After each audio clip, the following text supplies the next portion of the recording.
Hi friends, welcome back to Sabaya kitchen. இன்றைக்கி நம்ம கிச்சனில் ஒரு ஹெல்த்தியான கிட்ஸுக்கு ரொம்ப பிடிச்ச ஒரு ஸ்வீட் ரெசிபி தான் பார்க்க போகிறோம். அதுக்கு முன்னாடி நம்ம சேனலை புதுசாக பார்க்குறீங்கன்னா சப்ஸ்கிரைப் பண்ணாதவங்க சப்ஸ்கிரைப் பண்ணி பெல் பட்டனை கிளிக் பண்ணி ஆல் கொடுங்க. நான் போடுற புது புது டிஃப்ரெண்ட்டான வீடியோஸ் எல்லாமே உங்களுக்கு உடனே வரும். இது வேலண்டைன்ஸ் டே ஸ்பெஷல் கூட தான். நாம் இன்றைக்கி செய்ய போகிறது ஸ்வீட் பொட்டேட்டோவை வச்சு தான் செய்ய போகிறோம்.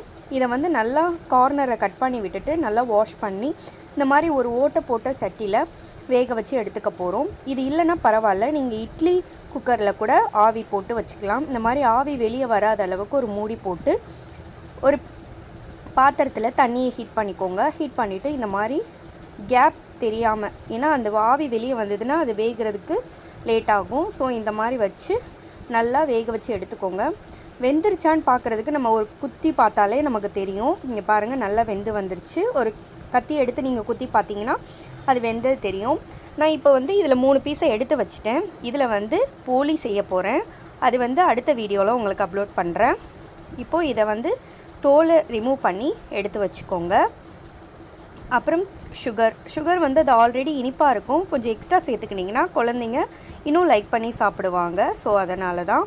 அப்புறம் தேங்காய் பூ அதை துருவி எடுத்து வச்சுருக்கேன். இது தேவையான அளவு நம்ம சேர்த்துக்க போகிறோம். அப்புறம் பார்த்திங்கன்னா நட்ஸு குழந்தைங்களுக்கு கொடுக்குறனால இதில் நம்ம நட்ஸ் சேர்த்தோன்னா நல்லா லைக் பண்ணி சாப்பிடுவாங்க. ஸோ அதனால் நான் இன்றைக்கி முந்திரியும் பாதாமும் எடுத்திருக்கேன். இல்லைன்னா பரவாயில்ல, நீங்கள் ஸ்கிப் பண்ணிக்கோங்க.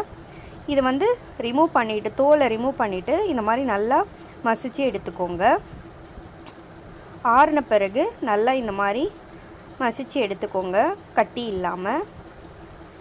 இது கூட நல்லா மசித்த பிறகு நட்ஸு நம்ம எடுத்து வச்சுருந்த பொருள் எல்லாத்தையும் சேர்த்துக்க போகிறோம்.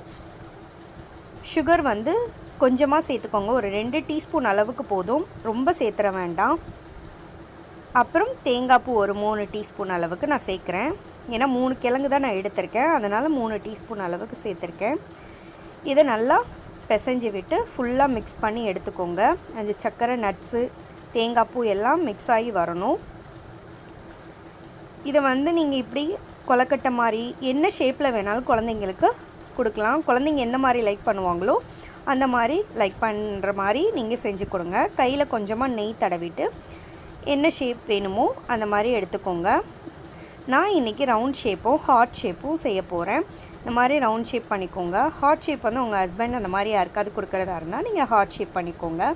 இதை நல்லா இந்த மாதிரி கையில் நெய் தடவிட்டு இந்த மாதிரி தட்டி விட்டு ரெடி பண்ணிக்கோங்க. நார்மல் கொலக்கட்டை ஷேப்பில் கூட நீங்கள் பண்ணி கொடுக்கலாம். இது ஈஸியாக பண்ணிடலாம். வேக வைக்கிறதுக்கு மட்டும்தான் டைம். மற்ற நேரத்தில் 5 மினிட்ஸில் இது குயிக்காக பண்ணிடலாம். அப்புறம் ஹார்ட் ஷேப். இந்த ஹார்ட் ஷேப் எப்படி பண்ணுறதுன்னு நான் உங்களுக்கு அடுத்து நான் செஞ்சு காட்டுறேன் பாருங்கள். ஈஸி தான். இது வேலண்டைன்ஸ் டேனால் நான் ஹார்ட் ஷேப் போட்டிருக்கேன். கிட்ஸுக்கு கொடுக்கும்போது அவங்க என்ன ஷேப் லைக் பண்ணுவாங்களோ நீங்கள் அந்த ஷேப்பில் இது பண்ணிக்கோங்க. இந்த மாதிரி கீழே இது மாதிரி பண்ணிவிட்டு மேலே இந்த மாதிரி லைட்டாக அமுக்கி விட்டு கீழே இது மாதிரி பண்ணிட்டிங்கன்னா ஹார்ட் ஷேப் வந்துடும் ஈஸியாக. இதில் நட்ஸு எல்லாம் போட்டிருக்கிறனால டேஸ்ட்டாக இருக்கும். இது பிரேக்ஃபாஸ்ட்டு கூட நீங்கள் பண்ணி கொடுக்கலாம். குழந்தைங்களுக்கு ஹெல்த்தியும் கூட. பாருங்கள், நம்ம சூப்பரான ஸ்வீட் பொட்டேட்டோ கட்லெட் ரெடி ஆகிடுச்சு. லைக் பண்ணுங்கள், ஷேர் பண்ணுங்கள். தேங்க்யூ.